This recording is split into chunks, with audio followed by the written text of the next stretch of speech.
Hold on 1 second. Just gotta finish my pizza here.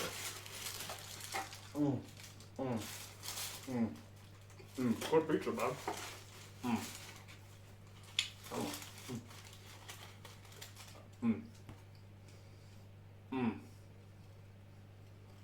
Not bad.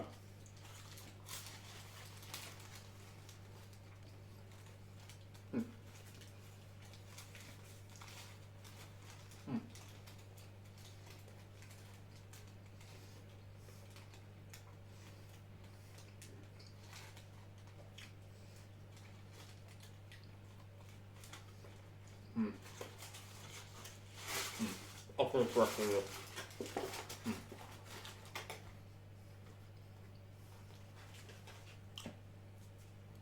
Now, what the fuck was I doing? Oh, yeah, right, doing a Devil May Cry timeline. This pie's getting crazy. So guess what? Jackpot, motherfucker. Okay, they're obviously prop wooden guns, but Jesus Christ. I didn't think I could get them to not align so horribly. Now then. So, guess what? Devil May Cry is a fun little series. You might know, for it's hilarious. I don't mean fucking hilarious.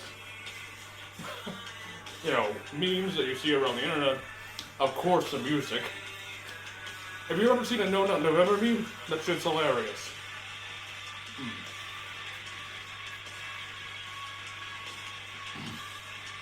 But, or if you've seen featuring Dante from the Devil May Cry series from Shin Megami Tensei, which is a great little Sega subsidiary, by the way, then you know about Dante. I'll get into him in just a bit, but good pizza, man. I wish I had a strawberry sundae to go with this, but can't find those around my vicinity. Anyway.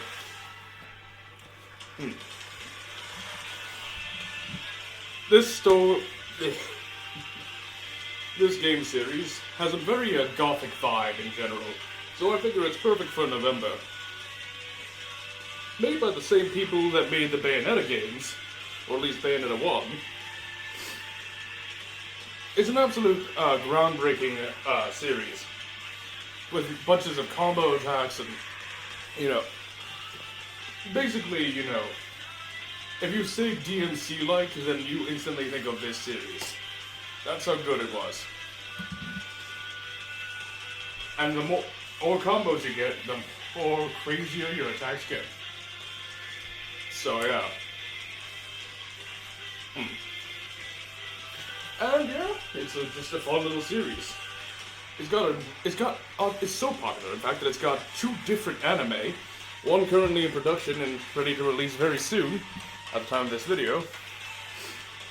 And another that takes place between the first and... well, okay, I'll get on that in a bit. But just know that this series is absolutely legendary, and if you haven't played it, well, there are some games you should play and some games you shouldn't play, as you'll see eventually. But for now, let's get into the timeline, shall we? Starting with... So, first off the bat, we have the events before, of course, the original storyline. That, of course, being, you know, the Legend of Sparta and all that. Obviously, this is talked about quite a bit in the games, or at least mentioned a bit. But we don't actually know much about the direct events of, you know, what happened during this time period. We know that about things like Sparta, we know things like, we know things, you know, like Mundus and stuff like that, but we don't know really major specifics. I don't think we've really even seen, you know, Sparta himself, so, yeah. But, yeah, that's the Legend of Sparta era, we'll call it.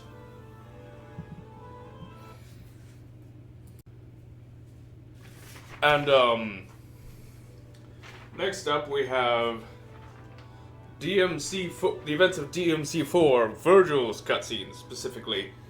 Yeah, see, this series has a weird thing with Virgil.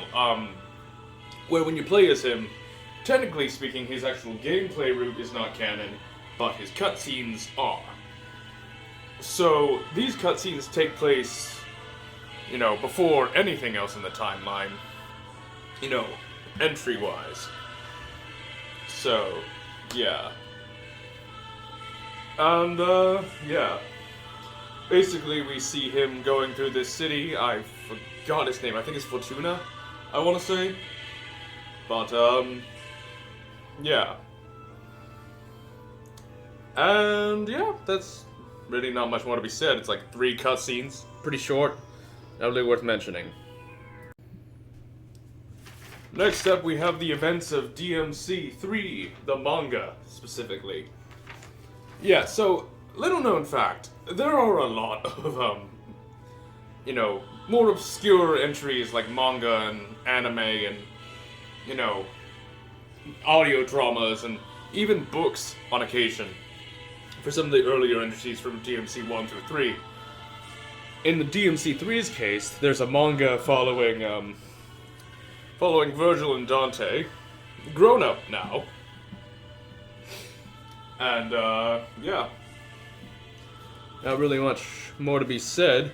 In this, we see a very weird looking rabbit figure, I believe. I forgot if he's even given a name, but he is relatively important. It also serves as a sort of prequel to the actual events of the game itself. So, yeah. So then we get on to the events of DMC3 proper, the actual game.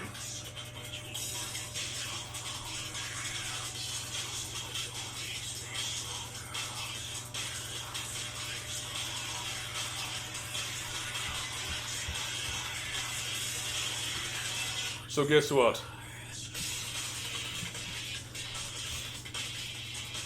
DMC3 features, Dante, and his, failing business of, over at, the Devil May Cry, his little, well, I guess it's not Devil May Cry yet. It's kind of just his place right now. Yeah, DMC3 takes place before all the other games.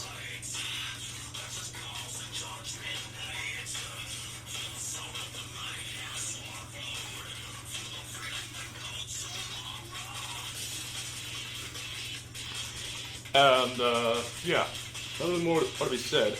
Virgil's here. Temin no Gru is here, but don't worry about that. Minor plot point. Because Virgil and Dante are the only ones we're really here to see. Let's be real here. There's also a new character introduced named Lady. Well, she's not named Lady yet. You get the name Lady by the end of it. She has a different name here, but it's a little weird.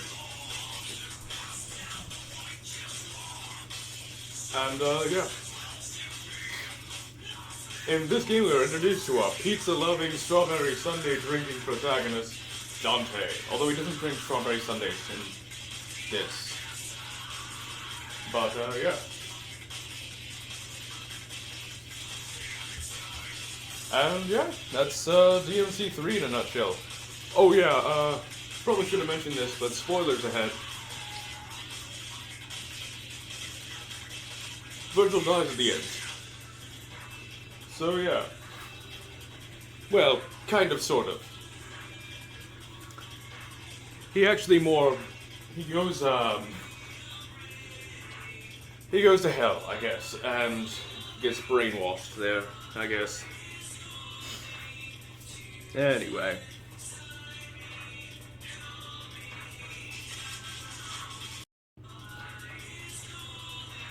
At the same time DMC3 was happening proper, we also have, in DMC3 Special Edition, we have new Virgil cutscenes. So these are basically telling the story from Virgil's perspective.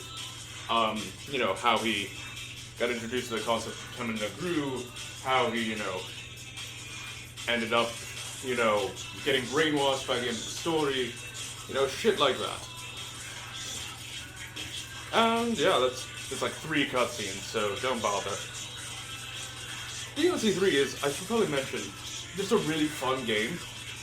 If you haven't played it, it's definitely one of the best Devil May Cry games in the series. A vast improvement upon 1 and 2 in just about every way.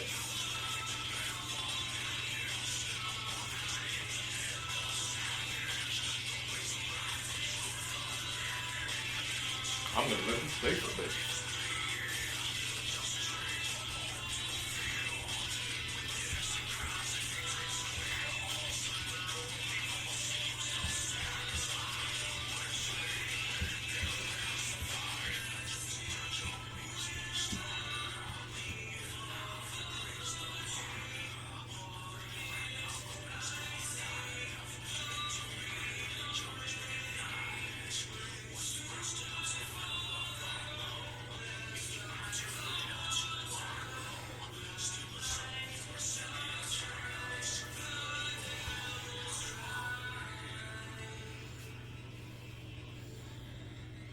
Classic.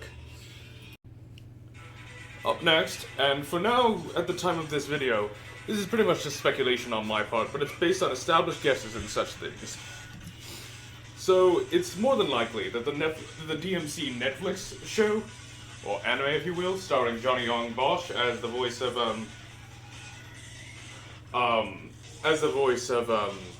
Dante himself, will pretty much be a reworked adaptation of the novel prequel that was originally made for the original Devil May Cry.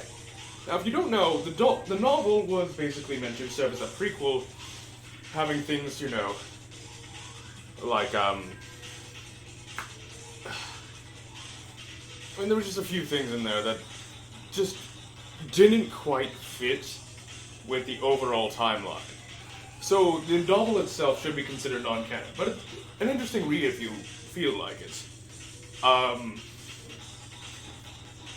And basically it looks like the Netflix show is going to be an adaptation of that book, but with reworked elements so that all the non-canon stuff, you know, is kind of taken out, and it only puts in not-canon stuff now. So it actually fits into the narrative proper.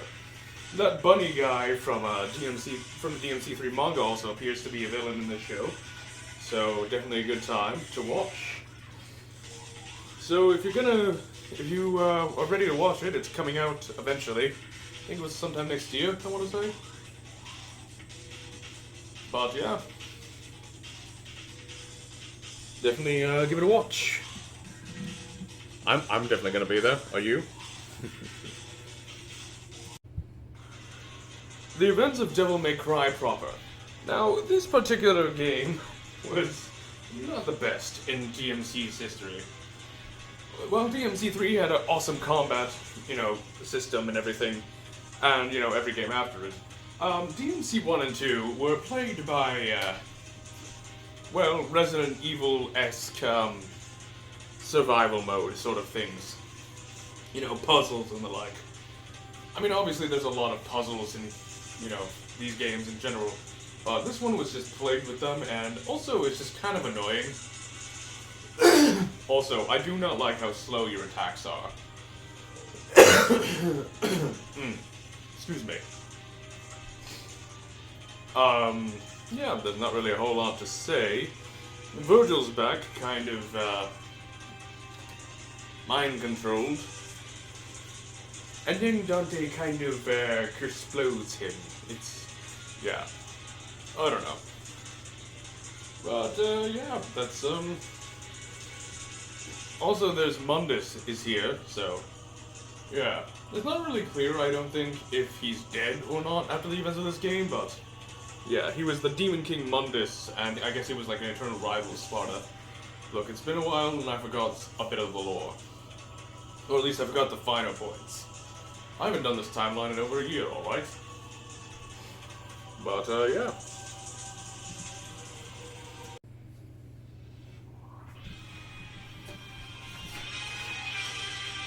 So then the events of the Devil May Cry anime come into play. No, not the Netflix one, the original one.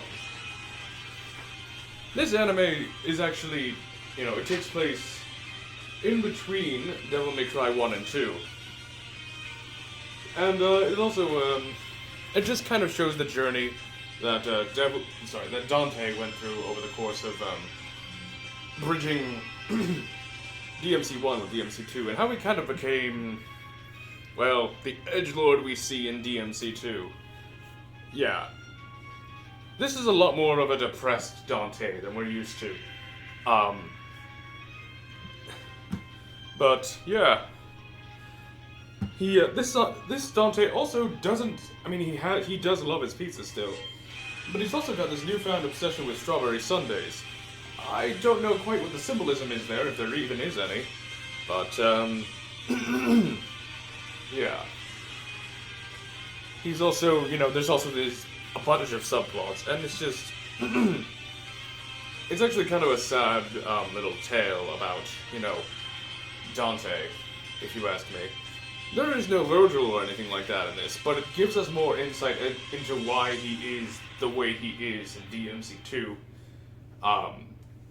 Like, he still gives, some funny one-liners and shit like that in DMC2, but he's still kind of depressed at this point, by that point in time. Also, I forgot to mention, Trish was introduced in DMC1.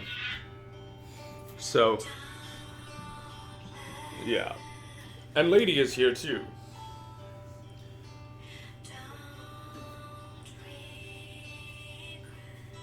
Overall, it's just a really beautiful story. There's also, I guess, Dante's got this new partner. I forgot his name. I think he's, mentioned a few times. But, yeah, he's introduced here. For some reason, this guy gets race swapped in DMC5, which I'm not particularly. I don't really care either way. So, yeah. I forgot his name off the top of my head, but, yeah.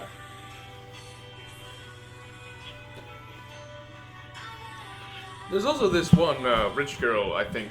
Oh, sorry, she's just like a little girl. She's mentioned a lot later on in, DMC5. I believe in the book as well. She just kind of briefly mentioned in passing during the events of the actual game. Like in a single one line. But she is there. But it confirms to us this anime takes place and is canon to this timeline between DMC 1 and 2. So yeah. Forgot to mention, by now, Devil May Cry is an actual place, and, it's kind of the place where Dante hangs out and, runs his office. This guy, again, I forgot his name, but he's basically Dante's handler now, gives him all his jobs. Most of them, for demon hunting.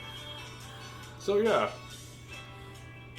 If you've never watched this anime, you should look for it. You can find, clips of it around. In addition to the anime itself, there are also 3 particular audio dramas that you can't find without actually buying the disc set in Japanese. Thankfully, I have found a few translated versions of these audio dramas around on, YouTube, but they're not properly transcribed to the YouTube videos. You have to open a fucking Word file, Microsoft Word file, which is annoying. But, they are there. And these take place during the events of the anime itself.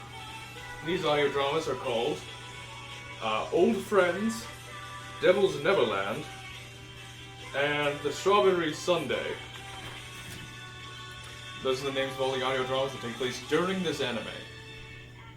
And they give us a little bit of closure on things like Enzo from the DMC3 manga, amongst a few other things. So, yeah. And Tony Redgrave and stuff like that. Which is, if you didn't know, Dante's kind of alter ego. And if Tony Redgrave sounds familiar, that's because the same guy that created Devil May Cry also created Bayonetta. And Antonio Redgrave is a character from Bayonetta, but I'll get more on that in the next timeline video. So yeah. And yeah. That's a DMC3 anime in a nutshell. It's a really beautiful time, and if you haven't watched it, you should look for it. Anyway, moving on.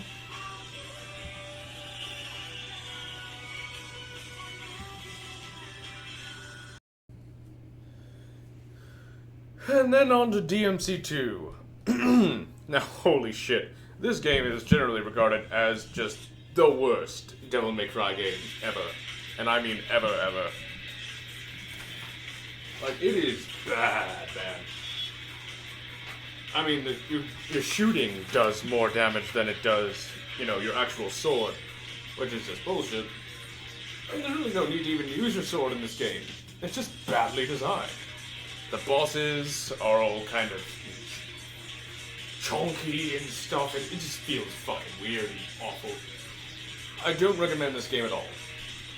But, and honestly, I don't care enough to remember, like, the name of the female person introduced in this game, or really most things from this game. Unless, of course, you have that one fun Honeywell liner, just like, King, yeah, here's your crown. Like, yeah. That was fun. But, yeah. DMC2 really isn't anything special. I can't say I recommend it at all. And if you had the time to play through both Dante and the one woman's routes, then good for you. Great. Yeah. That is one thing that this game does differently, is that, yeah. But, anyway, not really a whole lot more to be said about this game. It's just kind of there. It introduces this red-headed girl whose name I forgot. And that's really it. Nothing more. Moving on. Now on to DMC4, an actually good game. This game is basically kind of lays the groundwork for the original Bayonetta. There's just a whole lot of elements from this particular game that would get borrowed later on for the creation of Bayonetta. A shiny white city, close to the angels, stuff like that.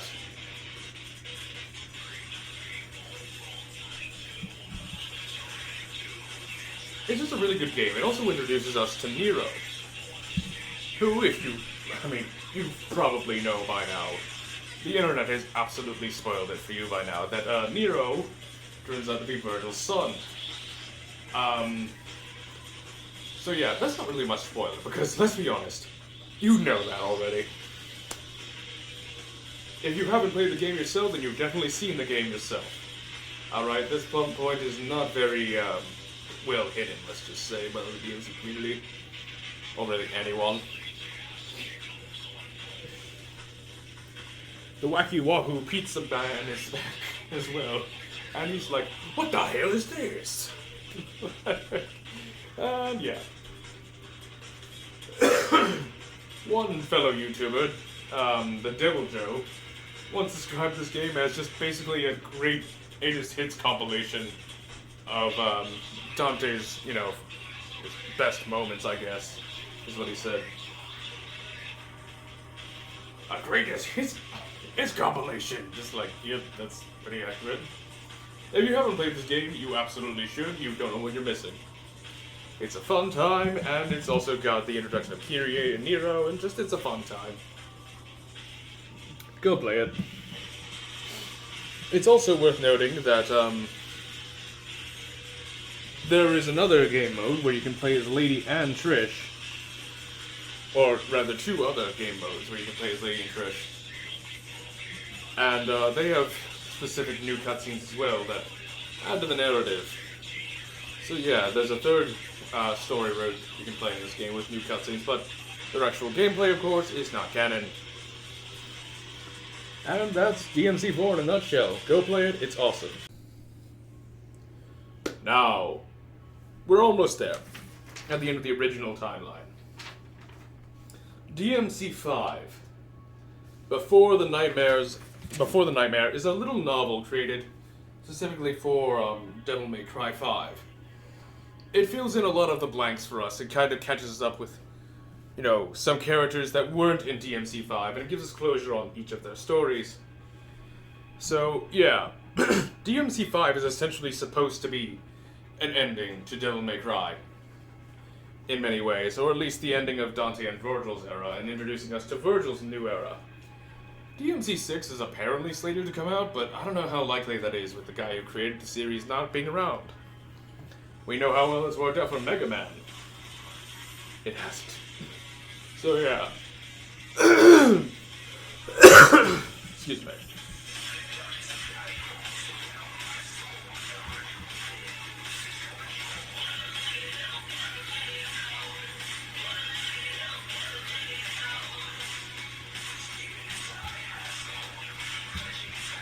If you haven't found a copy of this book, you should.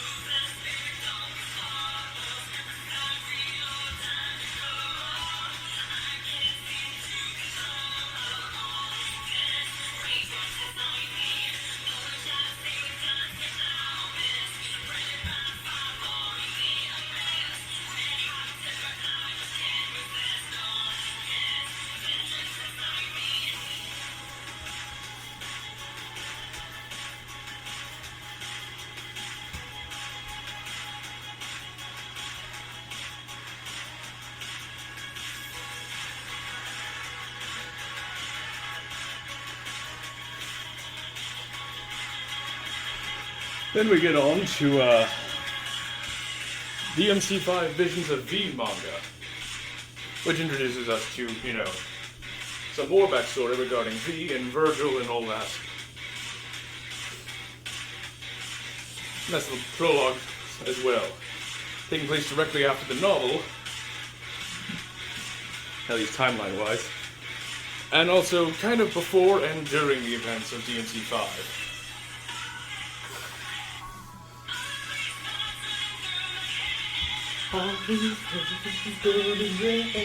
Frustration, you're getting bigger. Bang, bang, bang. Oh my devil singer.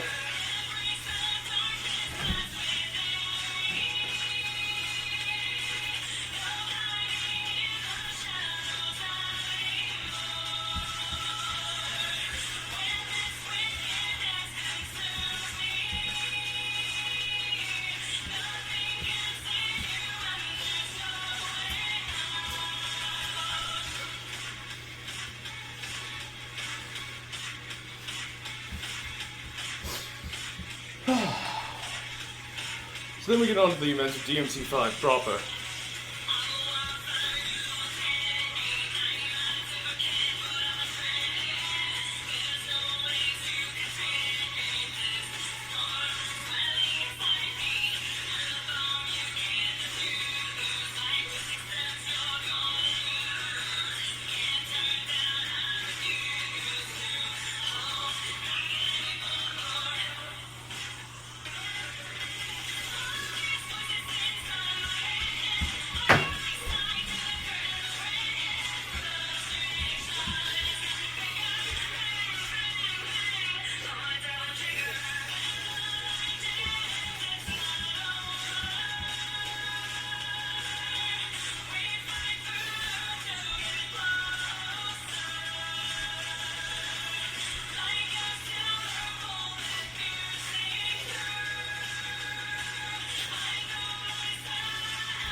And, yeah. DMC5, go play it. It's one of the best so far, if you ask me. Soundtrack definitely has a lot of pull. Then, of course, after the events of the actual game, and before, you have Virgil's cutscenes. Where the infamous, I am the storm that is approaching. Yeah, that's there. So we play DMC5. It's a fun time. And that's the end of the original timeline, but don't click away just yet. We're not done. Yep. We're going to talk about two other things. But first,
Excuse me. Alright.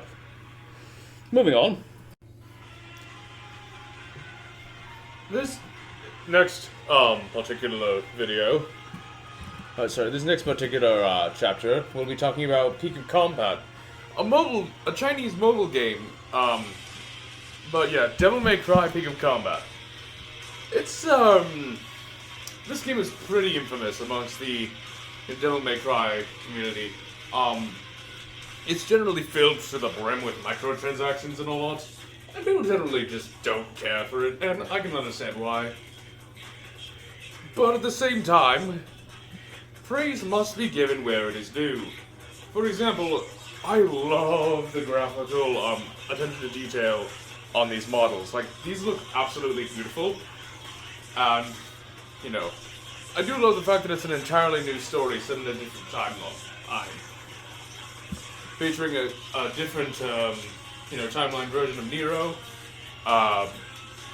Dante, Virgil, Lady, Trish, and, all that good shit. It combines elements together, and this new timeline kind of combines elements together from DMC1, DMC3, DMC4, and DMC5. Now, as for the game itself, the story itself, it's kind of a branch timeline, if you will. By which I mean, here's the original timeline, right? Now, here is the new timeline.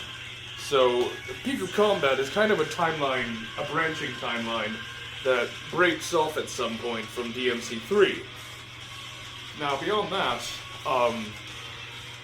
it's an entirely new story, and there's not really a whole lot I can say about it.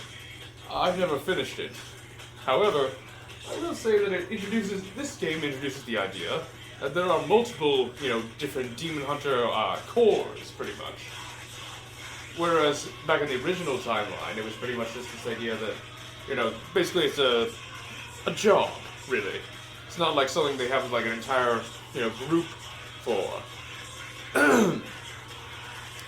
But, it's treated like bounty hunting in the original timeline. But with devils. So yeah, bit different here.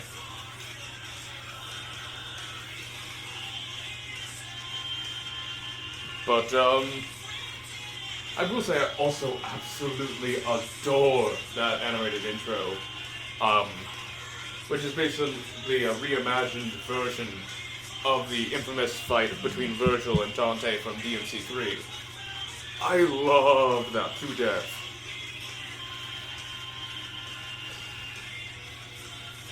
It's just a really good time. Now, like I said, it's a pretty infamous game. It's notable for having a lot of microtransactions in it. And also, some of the skills can be kind of janky at times. The gameplay itself is, satisfying for a mobile game, but at the same time, it's a mobile game. So, don't expect it to be super satisfying. Also, trying to keep up with, fast-paced Devil May Cry type style combat on a mobile device has gotta be really annoying. But yeah, that's Devil May Cry Peak of Combat. Fairly separate timeline with new events and stuff.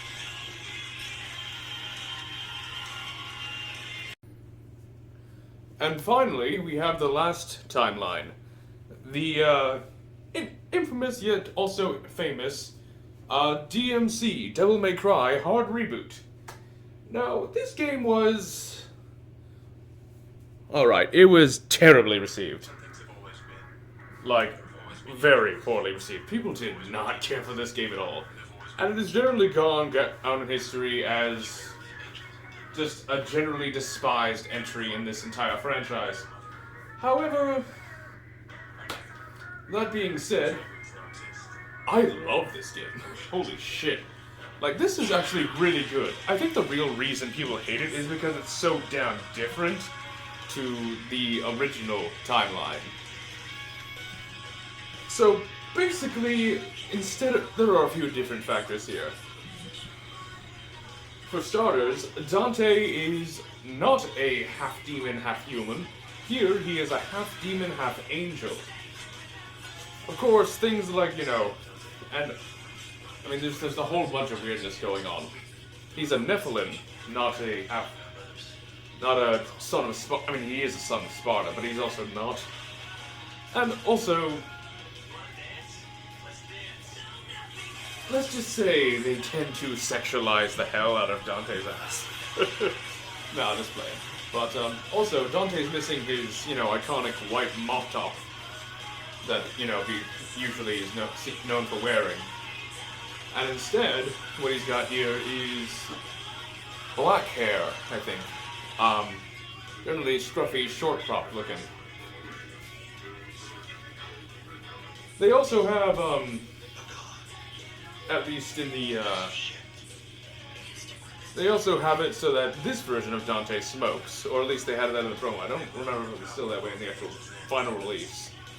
But, and that was a problem for a lot of fans, because one of the creators of My Cry said, and I quote, "Dante's too cool to smoke, but you know what? I don't give a fuck about any of that. I love this game to death, and really it's just a hell of a lot of fun to 100% and everything else. It even had this song, which, Nothing Helps, which was made by the One OK Rock, who you might recognize as the people who later went on, that same band, to do Vandalize. Yes, that one. Vandalize my house.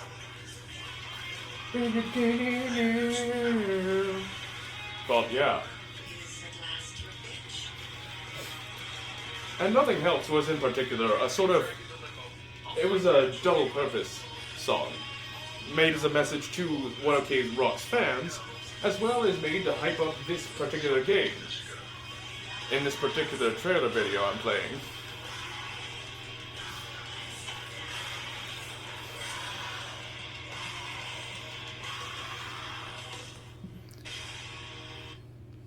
However, now that being said, this timeline is actually a bit different. By which I mean there was actually more material than just this one game. So let's get into it. There was the DMC prequel comic first. It featured, Dante. It showed us sort of the events leading up to the game itself. I don't remember the name of the comic off the top of my head, or even who published it, but look it up if you're interested.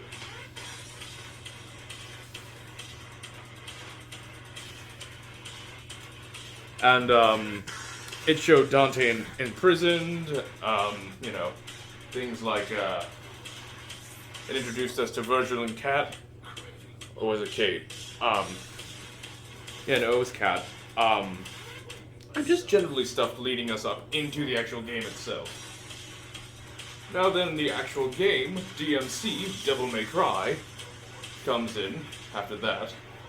And after the events of that game proper, which, by the way, it was amazing, I can't let that go.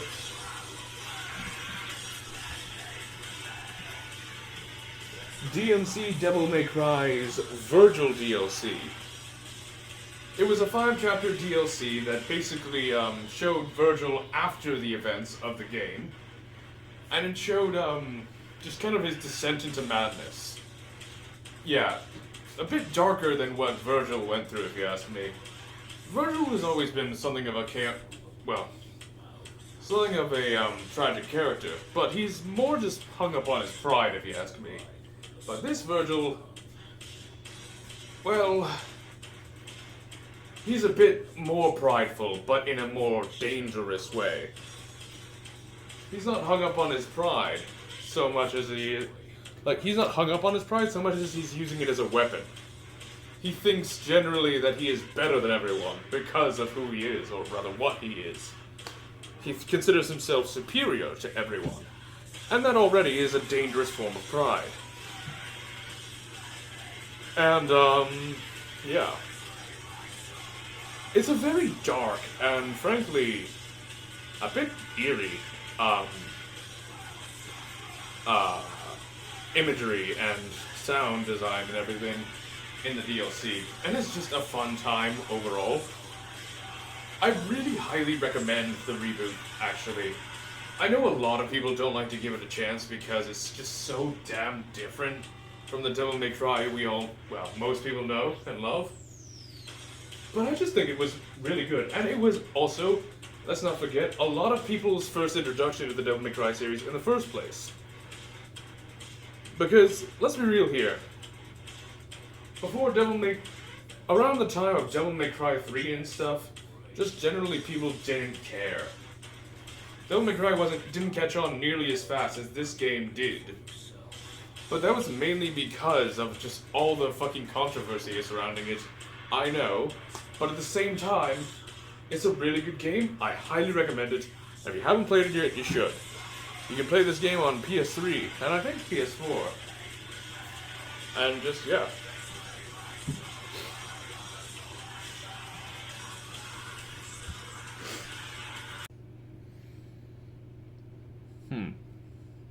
So yeah. That's the Devil May Cry timeline explained. Overall, I have a very mixed relationship with this series. As you can probably tell by the length of this video, I wasn't really putting too much effort into this particular one. I know. By the way, you're probably wondering what that stuff is on my shirt. And that is because it's the Deadpool logo. And that's mainly because he just, he just had this sort of dynamic with Deadpool in Marvel vs. Capcom. But anyway, putting that aside, the Devil May Cry series is generally just filled with memes, and I love it for that. It's just a kooky little series, and with awesome gameplay. Usually. But it's just a fucking 50-50 experience for me. I mean, the gothic imagery alone just kind of really takes me out of it sometimes. I don't mind a bit of gothic imagery here and there. Or all of it, all the time, frankly. But here it feels like they went a bit much, and just kind of didn't really make it feel as creepy as it could have been. It felt like they used the goth in all the wrong places, if you ask me. I don't know. It's not for me. So the environments alone are a big no, 50-50 experience from me, personally. On top of that, the games themselves, have a very... Sometimes they're good, sometimes they're bad. So, as you can tell, I probably wasn't very excited to do this particular video. But, yeah. That being said, that's the Devil May Cry series explained. I hope you enjoyed. I'll see you next time in the next video with Bayonetta. Hopefully I'll be able to buy some high heels for that. No, I'm not hot insecure about that.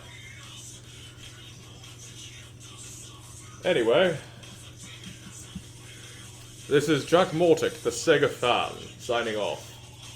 I'm gonna go get some water for my throat. See you later.